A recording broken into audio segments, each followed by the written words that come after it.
My name is Dr. Tim Chadborn. I work for Public Health England as a behavioural insights lead researcher in London. We are focused on the whole population. Obviously, there's a focus on reducing inequalities, so that means particularly looking at the people who are most deprived. But also it's quite interesting, I think, in our area that we're quite cross-cutting, so we cover health protection as well as health and well-being issues. So we work a lot on those kind of lifestyle issues that diet and smoking and alcohol and those things you may be sort of familiar with in terms of lifestyle issues, but you also focus on health protection issues such as antibiotic resistance and vaccination uptake, where behaviours are also very important in those aspects too.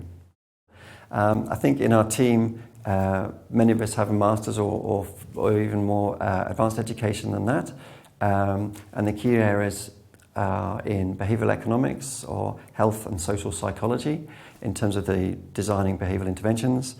There's the research design skills are very important, and analysis, which includes some statistics, and then there's also the sort of public health which supports all of that work. I actually started very much in the laboratory science, sort of with a science degree from university.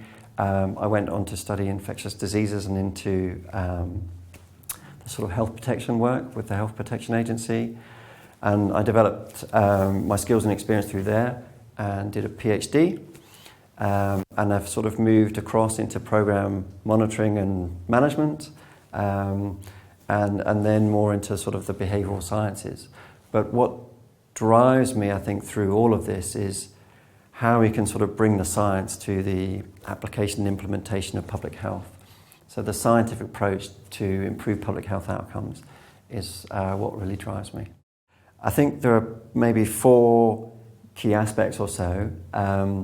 There is some desk work, literature work, understanding the science is really important, and combined with that, sort of lots of meetings talking to experts in certain subject areas to understand how service is delivered and what needs to be done, what are the priorities and what are the behaviours that need to be targeted. Then there's aspects in terms of research design and analysis, so that involves some statistics, sample size design, whether we're going to do a randomised controlled trial or not, or what the research sort of study looks like. Then there is stakeholder engagement is very important, and getting people on board, because we work with a lot of people, organisations who are much closer to providing the services than we are.